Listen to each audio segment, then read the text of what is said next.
Eu vim aqui querendo falar, se Deus me permitir, 3 coisinhas muito simples. 3, não 4, não 5, não 6. 3. Fala nisso, me diz, foi teu aniversário? Aniversário dele. Anteontem, ou foi ontem? Ontem mesmo, do nosso queridíssimo Petrônio. Então, depois dei um abraço nele. Isso é uma boa memória. Agora, uma lembrança. A nossa irmã Ana Eudóxia, que não está hoje aqui conosco, perdeu o seu paizinho, que partiu para a eternidade ontem. E o sepultamento foi ontem à tarde. Ele já era muito idoso e vinha sofrendo há muito tempo. E num caso como esse, não só a pessoa sofre, mas sofre a família inteira que dá atenção, esse prolongamento indefinido de dores incuráveis, acaba que sobra sofrimento para todos os lados. Agora, ele descansou, já muito idoso, e eles, os filhos, especialmente a Eudóxia e alguns outros que foram os mais dedicados, vão ter chance de respirar com mais naturalidade outra vez. Mas o que eu vim dizer, essas 3 coisas, estão aqui em João, no capítulo 5, que é sobre aquele homem paralítico que estava há 38 anos deitado no pátio dos pavilhões de água de Betesda, que você acessa com facilidade entrando pela Porta das Ovelhas, lá em Jerusalém, até o dia de hoje. Entrou, virou à direita, você já está dentro da área de Betesda, nos dias de hoje. E antigamente, nos dias de Jesus, aquela já era uma área dos fundos da esplanada onde estava construído o templo de Herodes o Grande, que foi o templo dos dias de Jesus. Pois bem, naquele lugar, por ter águas, e surgiu depois de um tempo, também por estar ao lado do templo, um espírito místico de expectativa de cura. O nome Betesda, em hebraico, significa Casa da Misericórdia, o lugar onde o coração de Deus se move em favor dos miseráveis. Só que virou um lugar e um depósito de miseráveis. Como normalmente é tudo que acontece ao lado da religião, acaba virando um depósito de misérias. E não só naqueles dias, mas se você acompanhar na terra inteira, você vai ver que frequentemente, ao lado de um lugar de expressão, suposta expressão de fé ou de culto, sempre tem gente largada, gente sofrendo, gente mendicante, gente aflita. E ali, naquela situação, o lugar tinha ficado institucionalizado como um lugar de cura anual. Por que cura anual? Porque eles acabaram com o passar dos anos, e não foi durante tantos anos, porque o templo tinha sido construído cerca de 40 anos antes. De modo que num período mais ou menos de 40 anos, que foi quando o complexo do templo foi feito, e a pavimentação e os pavilhões que caracterizaram as piscinas, os tanques de Betesda, é um período não tão longo para se desenvolver, todavia, uma tradição que fez com que esse homem já tivesse praticamente a idade de expectativa de cura, plantado, deitado no pátio daquele lugar, em cima de uma esteira, há 38 anos. O templo foi gasto aproximadamente 40 anos para que ele fosse concluído. E agora já tem mais alguns anos de uso dele. De modo que o homem estava naquele lugar desde que ele desenvolvera essa aura, essa mística de cura, desde que aquele lugar virou uma espécie de Fátima, de Lourdes judaica, ou de algum outro lugar de cura, como a gente conhece, espalhados aí pela terra, vinculados ao cristianismo, por exemplo, ou ao hinduísmo.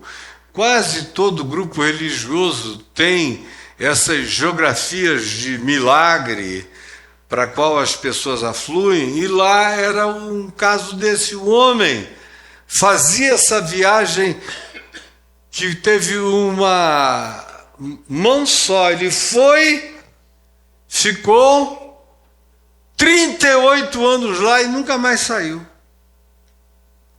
Tudo da vida dele acontecia ali. Era o lugar das necessidades físicas que ele tinha que procurar onde se aliviar, sendo paralítico. Vocês imaginem o desconforto, as escares, a sede, a falta de banho, de higiene, que não dá para um paralítico tomar banho todo dia, mesmo que ele esteja a metros de distância de um tanque. Ele reporta em João, no capítulo 5, que ele tinha uma grande dificuldade de se locomover como paralítico até chegar na água. E vocês sabem que quando você está numa condição como essa, você acaba se acostumando com o pior da circunstância para a sua vida. Se acostuma com prisão de ventre, porque dá muito trabalho de evacuar dejetos. Você se acostuma com a dificuldade de urinar. Você se acostuma com um mínimo de banhos a tomar. Você vai fazendo a vida ficar cada vez pior quando você tem uma condição de doença crônica, como era o caso dele, 38 anos padecendo, não no hospital, mas quase que ao relento, num pátio, com uma quantidade enorme de outras pessoas com males idênticos, coxos, paralíticos, cegos, enfermos de várias e diversas enfermidades, quem sabe algumas infecto-contagiosas. Era aquele grupo de miseráveis, desesperados. E qual era a história prevalente que os mantinha em torno daquele ambiente místico que vinha crescendo em misticismo? Era a ideia, a certeza religiosa que eles tinham, ou pelo menos o que tinha sido passado oralmente a eles todos, que uma vez no ano descia um ser, um anjo, um mensageiro celestial, um ser, portanto, extraterrestre, alienígena. Ele não era da Judéia, não era da Galiléia, não era romano, não era egípcio, não era do planeta Terra. Era de outra dimensão, que vinha com uma missão de agitar a água. Aí, quando eles viam aquela água de repente parada, como água de piscina, de repente ficar agitada, aí era aquela correria, era um Enem da desgraça. Todo mundo ali pulando de lado, se levando, se puxando, outros se arrastando. Meu Deus, vocês imaginem a pateticidade do espetáculo tragicômico, horroroso, daquele esforço dantesco para chegar à água antes do primeiro, porque a promessa era tão seletiva que dizia que era o primeiro que conseguisse pular da água que era curado. Era um vestibular da perversidade. Aquele monte de gente jogada naquele depósito de dores. Aí vai supostamente um anjo que balança uma água. Aí o cara que saísse correndo para lá e se jogasse dentro seria o curado. E os outros todos teriam que ficar mais um ano esperando ali. Eu acho que se eu, infelizmente, estivesse numa situação dessa, eu iria botar a minha maca do lado do... Eu ia passar a dormir o ano inteiro do lado daquilo. Agitou, eu já virei. Pá! Ela ia me colocar metros e metros à distância para vir pulando pelo chão, sabe Deus como, para tentar chegar e ver um outro cair na minha frente. Esse é o cenário. E é nesse cenário e nessa circunstância que Jesus, tendo vindo do templo, depois de ter estado na Galiléia e curado um filho do oficial do rei, Herodes, que foi curado por uma palavra que Jesus mandou, e o rapaz ficou curado na mesma hora, Jesus se desloca de Caná da Galiléia, já na Alta Galiléia, e vai para Jerusalém. Sobe para Jerusalém, que era mais alta, topograficamente falando. E chega lá, vai ao templo, e nos arredores do templo ele chega em Betesda. Quando chega lá, ele olha aquela multidão de desesperados. Mas ele não enxerga a multidão de desesperados, ele vê um homem, uma pessoinha, que está descrito aqui em João 5, que estava ali há 38 anos. Praticamente não tem ninguém aqui nesse auditório de 38 anos. Esse é um auditório mais idoso do nosso. Eu não vou nem perguntar quem é que tem menos de 38 anos, porque eu acho que só vocês ali, ó. Você tem quanto? 26, ó, eu estou certo. Você, minha filha, 25, que maravilha. E você aqui ao lado dele? 35, ó, você ainda está 3 anos abaixo do rapaz. Agora, olhando daqui, eu não vejo ninguém. Talvez aqui no meio de vocês três tenha alguém com menos de 38 anos? Tem alguém? Não. Você tem 38? A tua idade o cara tinha de espera lá. Porque ele não era coxo de nascença, paralítico de nascença. Ele ficou, a gente vai ver depois que ele ficou. Mas ele não era originalmente. Então, só de espera ele tinha a idade que você tem, o tempo de existência que você tem. Aí vem Jesus, e o texto diz em João 5 o seguinte: sabendo Jesus que aquele homem estava ali havia muito tempo, Jesus considerou uma espera muito longa. 38 anos num lugar, esperando uma chance por ano. Um movimento de água para entrar naquele desespero, aquela corrida com todo mundo. Imagina os ódios, as raivas, as frustrações, os palavrões. Desgraçado, que entrou de desmento, tem egoísta aqui. Depois de um tempo fica todo mundo muito amargurado. Vocês acham que esse pessoal aqui é doce, suave, Jesus está chamando, bondoso? Vai você primeiro, meu amor, Deus te abençoe. Não, eu aguardo ano que vem. Não, isso aqui é disputa visceral, de muita raiva. E vem Jesus, passa e vê um cara. E sabe, ele sabe. E eu já preguei e já falei nesses textos, inclusive lá em Betesda, dezenas de vezes, De modo que ele está dentro de mim quase como se eu estivesse presente lá em 3D. Porque já houve uma ocasião em que eu pensei, o rapaz estava aqui há 38 anos. Ou seja, ele tem mais tempo de vida do que de doença em Betesda do que Jesus tem de vida. Jesus devia estar com uns 31, 32. E o cara está há 38 só doente lá.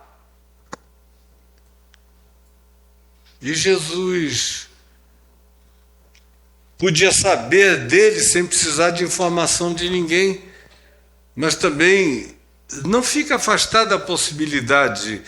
Jesus, aos 12 anos no templo, passou um período longo ali, andou para lá e para cá, pode ter conhecido o cara ainda jovem, ou não, nas outras idas, que não foram muitas, mas foram significativas. O fato é que Jesus sabia que ele estava assim havia muito tempo. E se dirige ao homem e pergunta, uma pergunta aparentemente patética, ridícula. O cara está há 38 anos ali, vem Jesus e pergunta, escuta, você quer ser curado? Amor de Deus. Você quer ser curado? Fosse um personagem antigo do Jô Soares,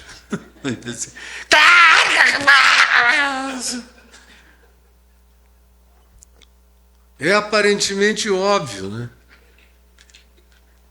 Mas já tem algum tempo que a medicina sabe que essa é a pergunta mais pertinente que se tem que fazer a um enfermo, especialmente ao enfermo crônico.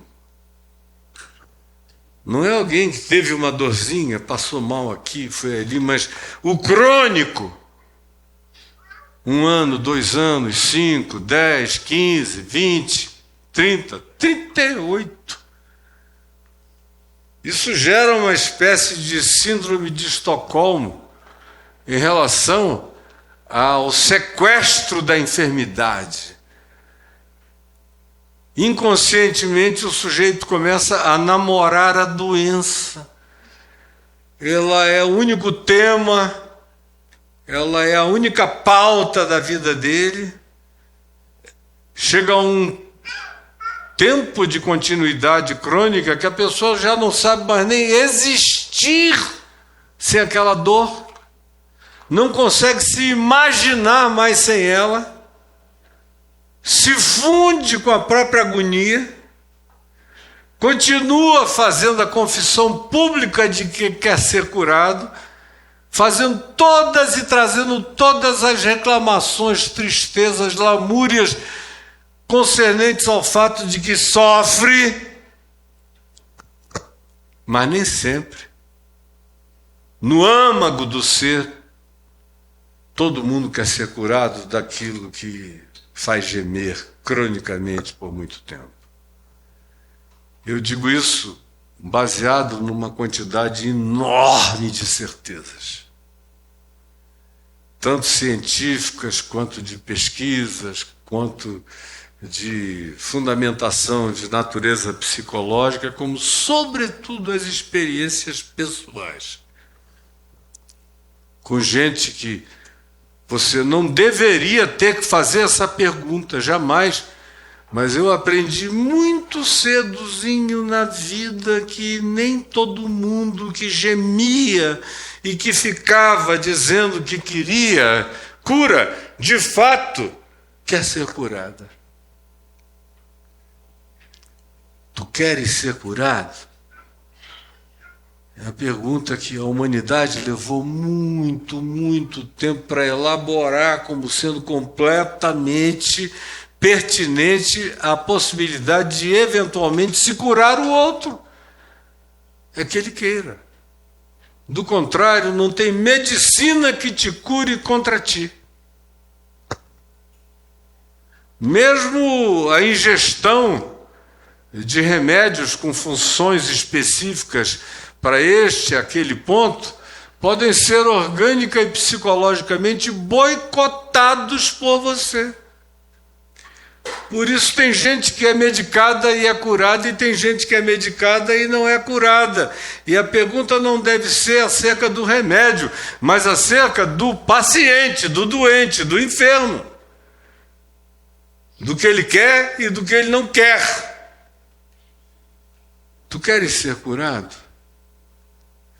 Aí o homem, mostrando que não queria, porque se tivesse um prompting, uma subteza de desejo no coração dele, ele diria: claro que eu quero, me cura, tu podes, quem pode? Mas ele não, ele diz: olha, eu nunca consigo, tem sempre alguém que vai na minha frente, os aleijados aqui são mais talentosos do que eu. Pessoal, já tem gente que treina, que passou o ano todinho treinando assim. Tem campeão de arrastamento aqui. Eu nunca chego, eu sempre perco essa corrida. Então, aí Jesus quase que disse: eu não perguntei sobre como é a competição de agonia de vocês. Eu estou perguntando se tu queres ser curado. E tu me dás e me pões uma dificuldade de acesso. Quer ser ou não quer ser curado? Todos pulam antes de mim, mas me diz: tu queres ser curado? Essa é a primeira coisa que eu vim dizer a você. Tem muita dor, muito sofrimento no nosso meio e entre nós e na nossa vida, que nos faz chorar, orar, compartilhar, pedir a oração dos outros, lamuriarmos-nos e trazermos amarguras pessoais no coração pela demora das coisas, ou enormes desesperanças de várias naturezas diferentes, e quando se trata de doença ou de enfermidade, a gente tem que pensar num leque extremamente amplo de possibilidades, de modo que o que eu pergunto a você tem a ver com sua dor. Você quer ficar livre dela? Não é óbvio que você queira. É óbvio que você diga que quer, mas não que você se disponha a se associar à possibilidade da cura e trabalhar em seu favor lúcido e conscientemente para ficar curado. Eu conheço pessoas que todas as vezes que você chega com uma solução para a doença delas, elas se tornam evasivas, escapam e logo depois desaparecem.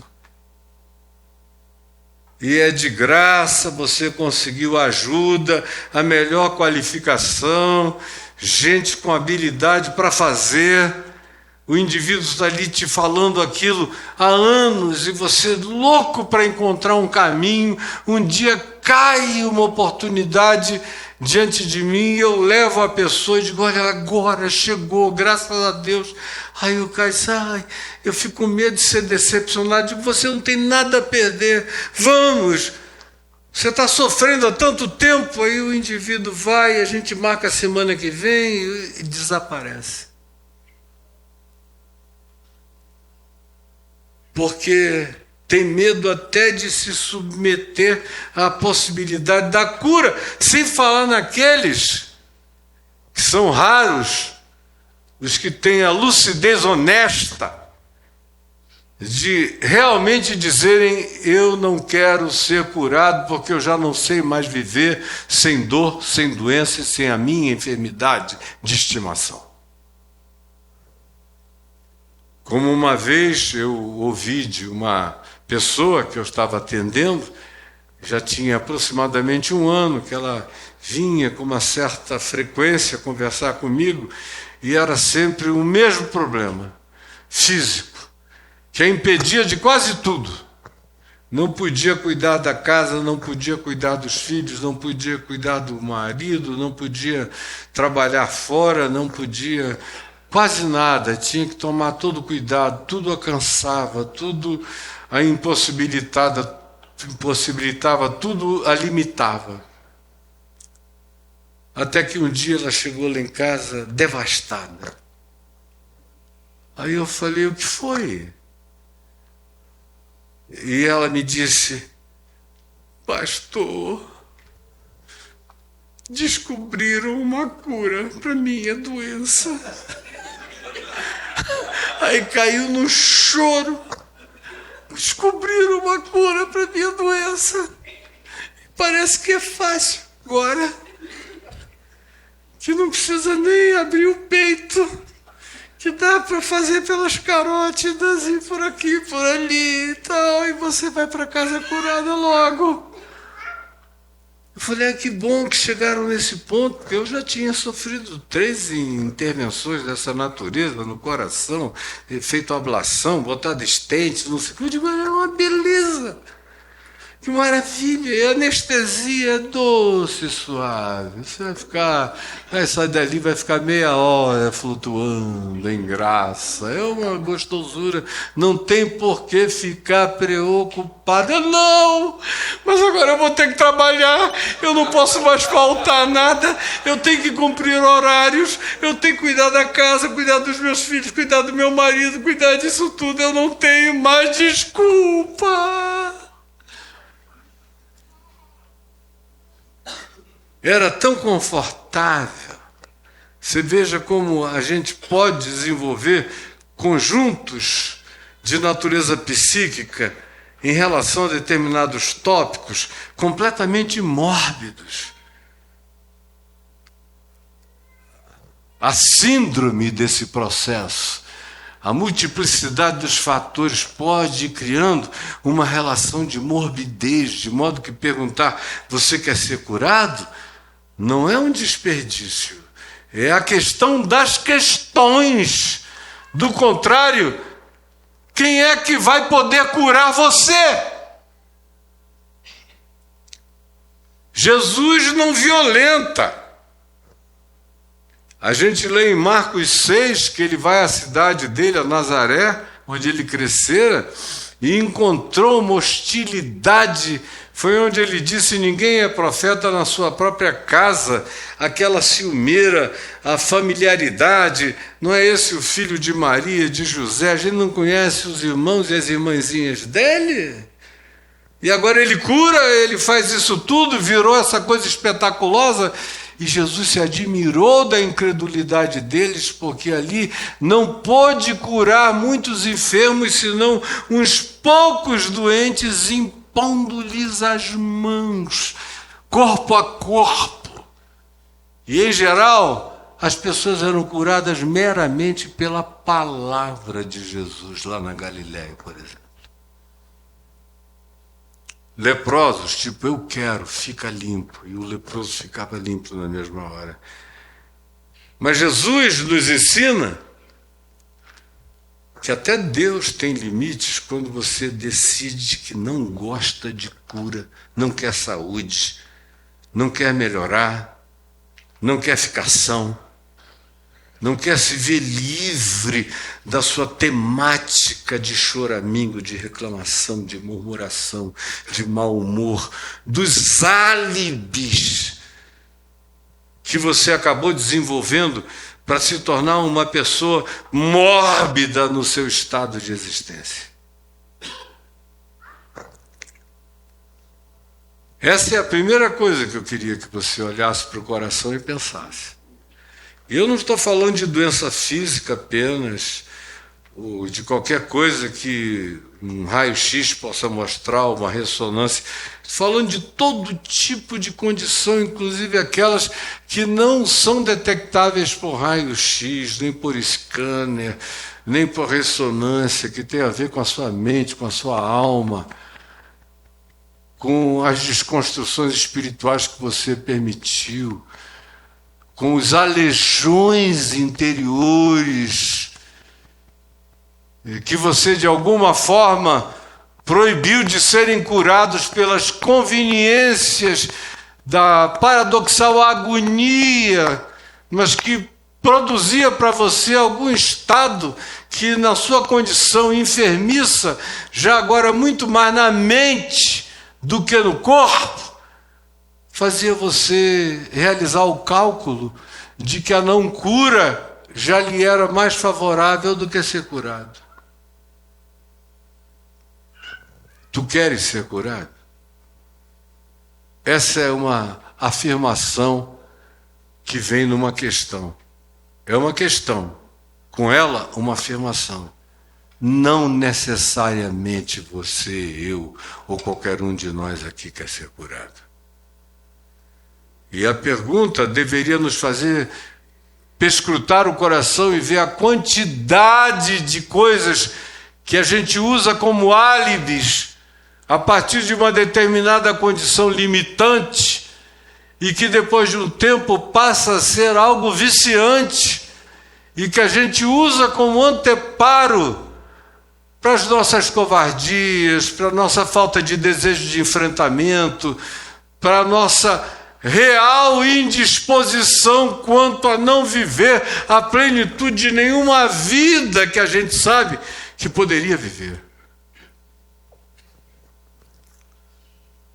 A segunda coisa tem a ver com se você quer ser curado mesmo. Jesus ensina que você precisa crer na palavra que ele propõe como projeção de vida saudável para você. Você precisa crer na palavra que ele propõe como projeção de vida para você. E aí no texto de João 5, quando o homem dá aquela resposta, sempre vem alguém antes de mim, eu nunca consigo. Jesus ouve aquela fala aparentemente autodesculposa por não ser assertivo o suficiente e garantir que na verdade do coração o que ele queria era cura, mas ao mesmo tempo Jesus vê que não havia nele a indisposição total para aceitar a cura. Ele estava ali num limbo, entrando num estado de vício onde os argumentos estavam se concatenando, mas a dor ainda prevalecia, ainda havia um desejo latente de saúde. Aí Jesus diz uma palavra que o faz ter projeção dele próprio em estado de plenitude e saúde total. Jesus simplesmente vira-se para ele e diz: levanta-te. O cara é paralítico há 38 anos. Levanta-te. Toma o teu leito. É um sujeito que vivia sobre o leito. Agora Jesus diz: pega e carrega. Levanta-te, abaixa-te, dobra esse leito, bota no ombro e anda e vai. E aí João 5 diz: imediatamente o homem se viu curado. Antes dele se levantar e começar a andar e enrolar o leito, primeiro o milagre se transformou numa arquitetura de projeção psíquica estimulada pela fé que começou a entrar nele. E a partir dessa fé começou a ver o surgimento de uma projeção de saúde. O homem se viu pondo-se em pé, se viu dobrando o leito, se viu andando. A primeira coisa para quem Jesus precisa perguntar: tu queres ser curado? é saber se o indivíduo consegue ser engravidado pela promessa da cura. Tu queres? Aí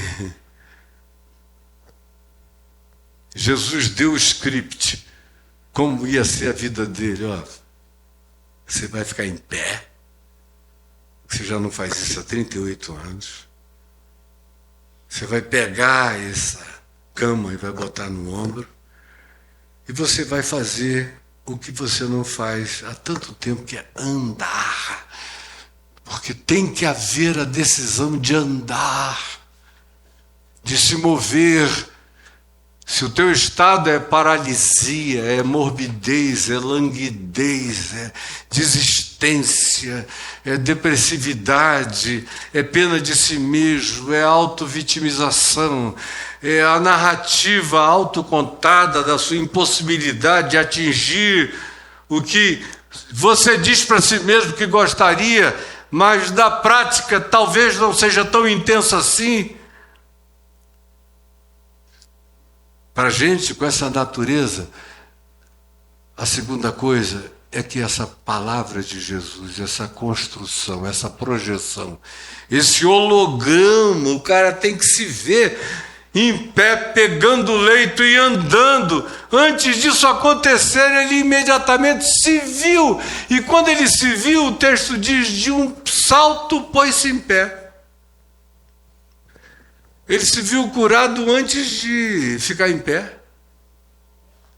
Antes de fazer qualquer coisa, primeiro ele se viu. E porque ele se viu, ele deu um salto e foi.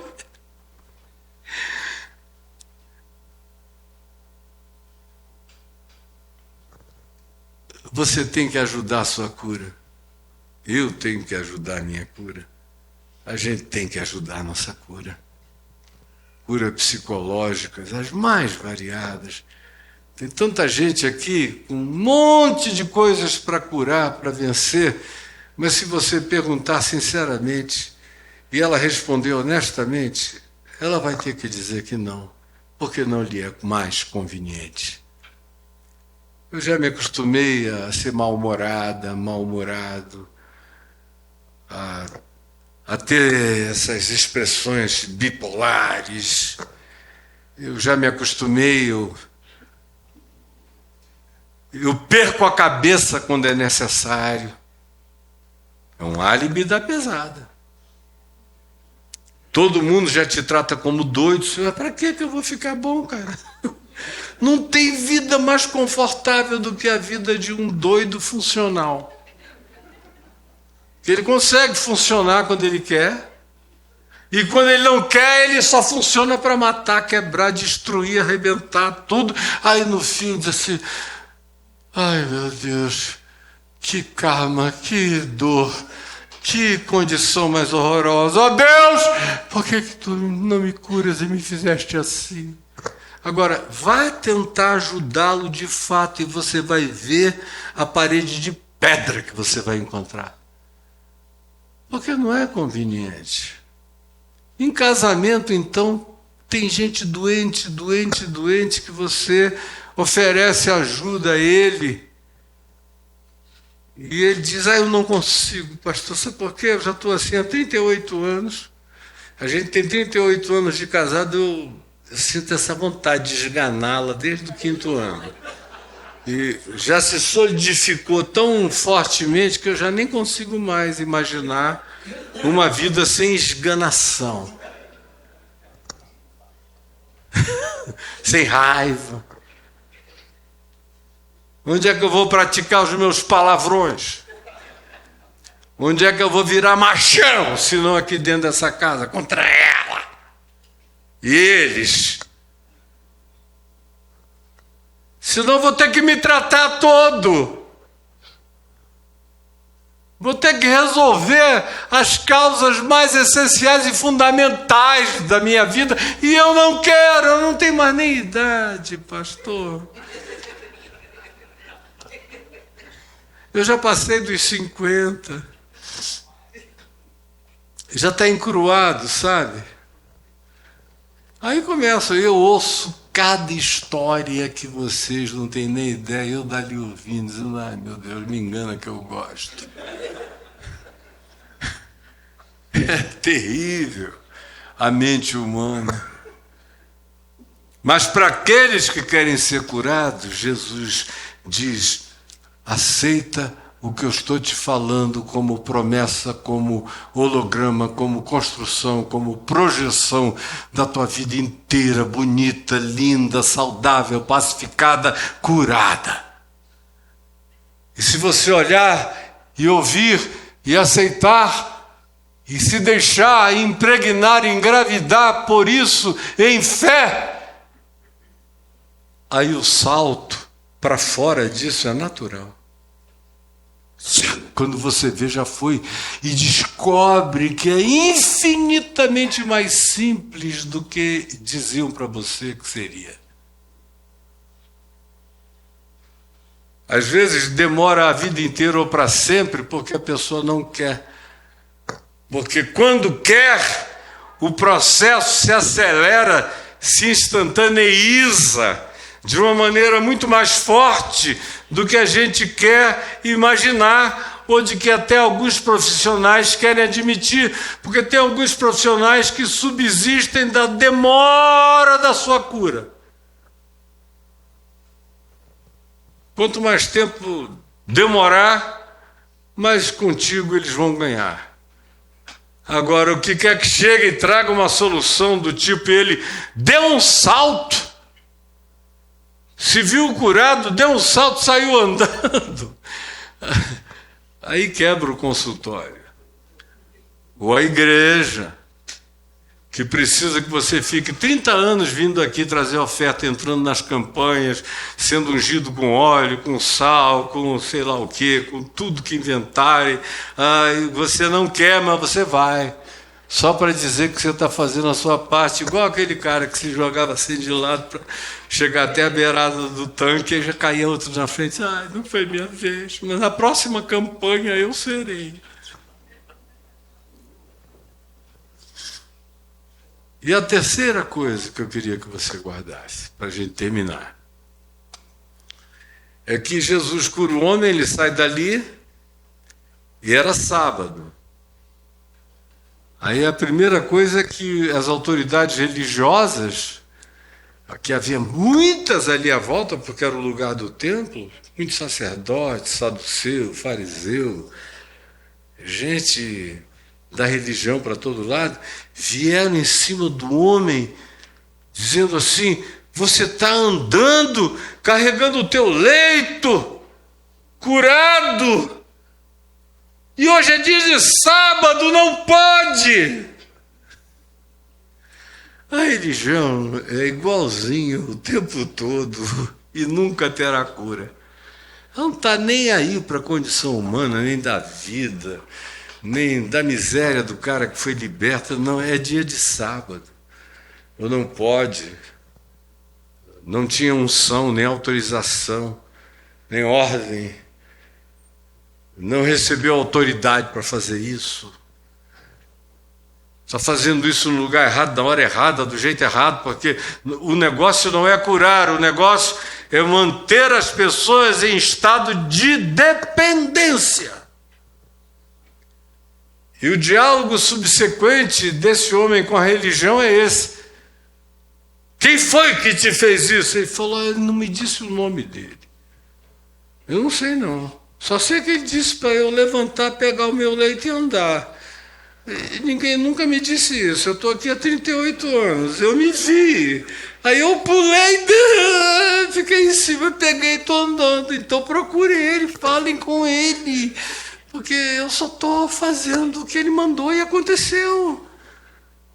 Aí de novo, quer dizer então que você não sabe o nome dele? Segunda vez, ele disse, não sei. Quase assim do tipo, como é que você é curado por um homem cujo nome você não conhece? Você não pediu identidade para ele te curar depois? Não pediu para ele se apresentar, não pediu para o currículo vitae, não pediu nada. Como é que você aceita a cura de um estranho? Coisa típica de religião. Aí, a gente vai mais adiante e o homem encontra com Jesus no templo, no átrio, nas imediações entre Betesda e o templo, onde hoje é a mesquita, o monumento de Omar, naquela região ali. Ele encontra Jesus. E Jesus estava lá à toa. Aí ele olha, foi você que me curou. E aí Jesus não diz muita coisa a ele. Sabe o que é que Jesus disse a ele? Agora, preste atenção na terceira coisa. Vai, ele já tinha dito, levanta, toma o teu leito e anda. Agora, vê para onde você vai andar. Vê como é que você vai andar. Vê o que você vai fazer com essa capacidade de mobilização. Vê no que você vai transformar o empoderamento que eu te dei. Portanto, vai e não peques mais para que não te aconteça coisa pior. Aí tem gente até que poderia dizer aqui, bom, você não ensina e o Evangelho não ensina, e eu tenho até livros e livros e livros escritos sobre isso, sem barganhas com Deus e outras coisas mais, de que tudo é graça. Como é que não há uma lei do karma aqui? Não há uma teologia moral de causa e efeito? Jesus não está dizendo para ele que ele só ficou paralítico porque ele pecou, transgrediu a lei de Deus e Deus o puniu? Vai, não peques mais para que não te suceda coisa pior?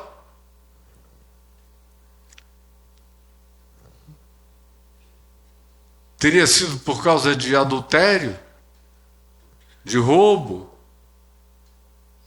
de desonrar pai e mãe? O que estava ou estaria por trás do cotidiano, da conduta daquele indivíduo para Jesus, que nunca disse isso a ninguém? Disse só para esse indivíduo ter vindo a dizer isso a ele. Eu ouço lhes dizer que o problema daquele homem era tão crônico quanto a enfermidade dele se tornou. Foi só por isso que Jesus disse, olha, agora que você está andando, vê como você anda. Com que coração, com que olhar, com que atitude, com que disposição, com que decisão, para que uma coisa pior não se somatize em ti. A condição do homem era tão psicossomática que Jesus tem que trabalhar primeiro a psique dele. Querem ser curado? Tem que criar uma gravidez de projeção, de imagem, para ele se ver curado e se alimentar em fé e se deixar puxar pela fé, para além da gravidade acachapante daquela realidade, e ele se pôr em pé, tomar o leite e andar. E Jesus deixa ele ali se defendendo da religião e vai embora. Quando se encontram, ele diz, foste tu. Aí Jesus disse, fui eu sim. Agora preste atenção numa outra coisa. Vai, é para andar, mas é para andar direito. E não peques mais, para que não te suceda coisa pior. Eventualmente, você nunca mais vai ficar paralítico, mas você pode sofrer, vir a sofrer de uma coisa piorada. Aliás, é um princípio de Jesus no Evangelho. Você é curado de alguma coisa, é como quem fica liberto de uma possessão, e é semelhantemente a uma casa que fica vazia, se não for logo ocupada pela consciência nova. E aí, se não for ocupada, vem outros 7 espíritos malignos e o estado daquele homem se torna 7 vezes pior do que o primeiro. É mais ou menos na mesma lógica espiritual e psicológica que Jesus está falando com esse indivíduo. Anda, então agora anda direito, trata os outros direito, enxerga direito, manifesta-te de maneira justa, amorosa, misericordiosa, perdoa. Porque poucas coisas enfermizam mais a gente do que falta de perdão, do que ódio, do que ressentimento, do que mágoa, do que rancores, do que vingança, do que negatividade, do que autovitimização, do que o culto ao mal que me fizeram, que se transforma na minha dor justa e vingativa de estimação. E não tem nada que adoeça mais, que traga mais condições de debilidade que podem ir de câncer a doença na pele, a doenças psíquicas, a doenças de todas as naturezas, inclusive ao encrustamento de certas presenças espirituais opressivas na mente, no coração da gente, fazendo-nos adoecermos de maneira mais profunda do que qualquer psicologia consegue alcançar, para que não te suceda coisa pior. Foram essas 3 coisinhas que eu vim dizer para vocês aqui. Acerca de cada uma delas eu teria 1 milhão de outras a acrescentar, mas eu quero ficar só com essas 3 afirmações. E você vai levar para casa. E tem que se examinar com coragem. Você quer ser curada? Você quer ser curado? Quer que a sua casa seja curada, mas não quer parar de ser um machista, chauvinista, misógino, perverso, dominador da sua mulher? Eu te digo, vai te acontecer coisa pior. Quer ser curado? Quer recuperar teus filhos? Foram embora não por causa do diabo. Tira a culpa do diabo, pobre diabo. O diabo está de férias aonde quer que você esteja ativo.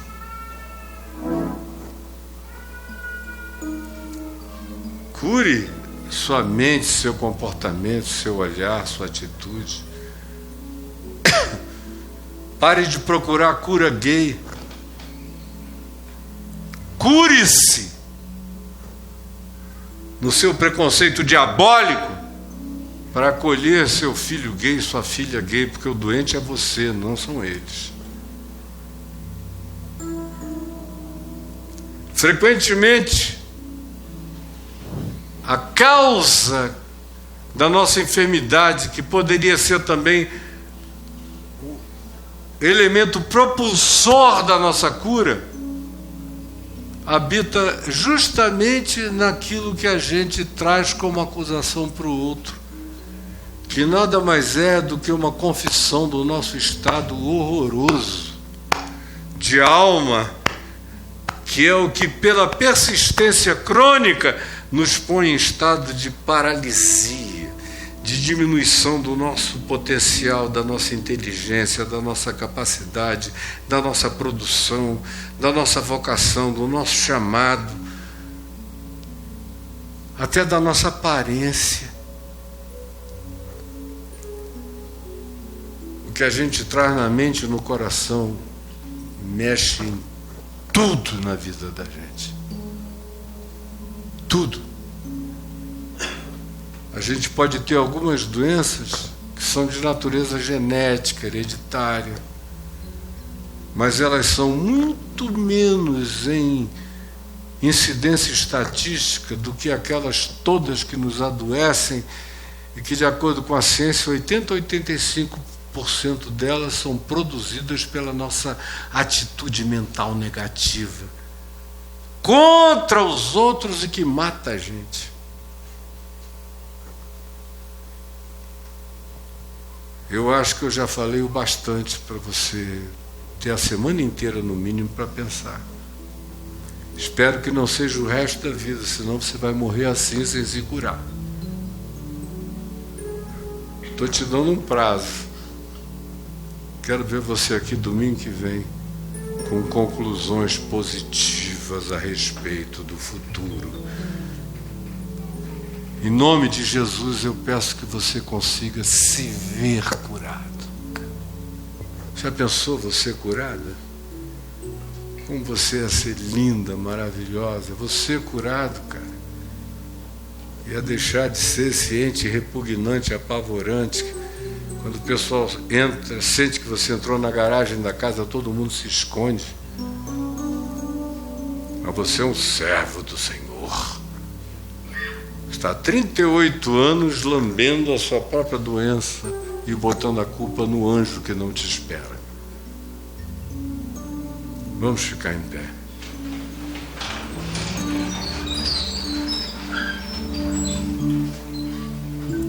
Falei 1 hora.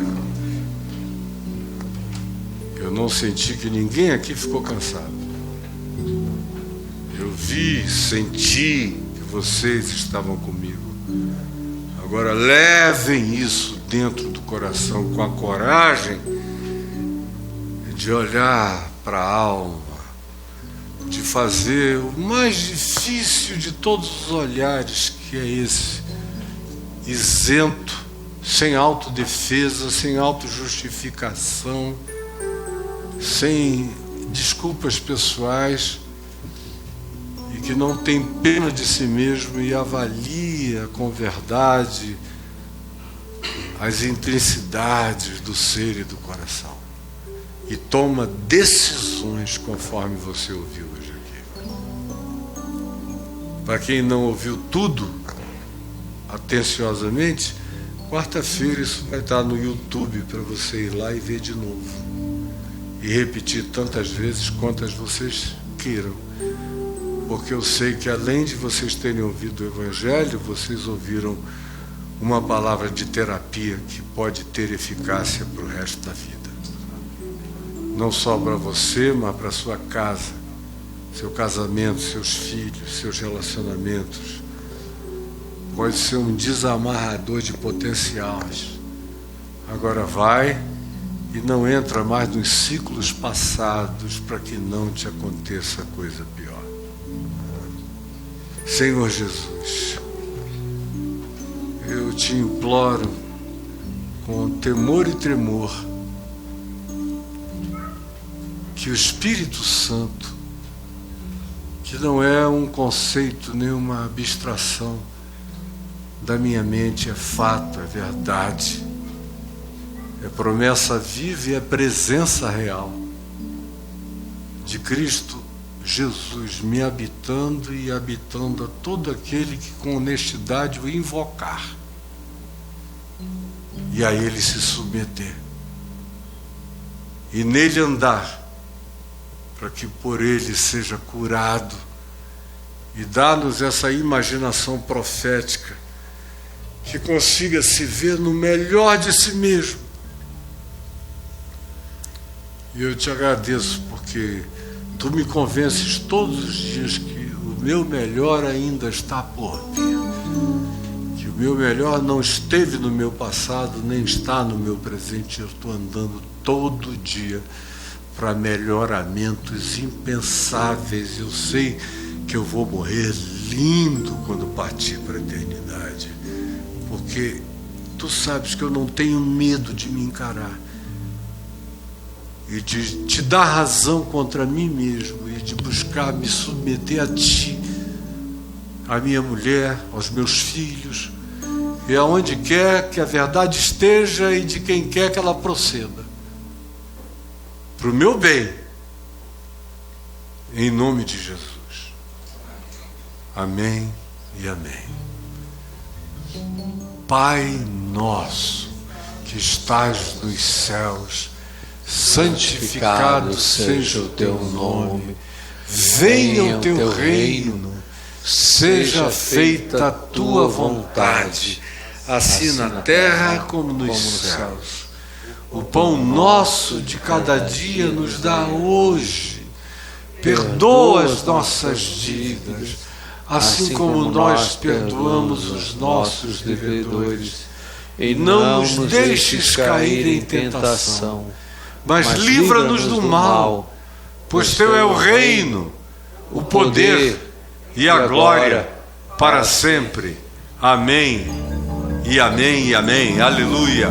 Louvado seja o nome do Senhor Jesus. Aleluia. Glória a Deus. Louvado seja o Senhor. Glória ao Senhor.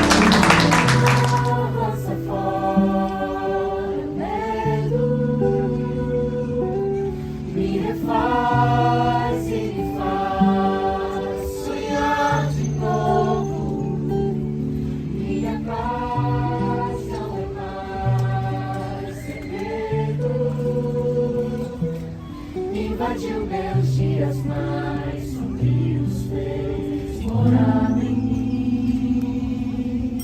O amor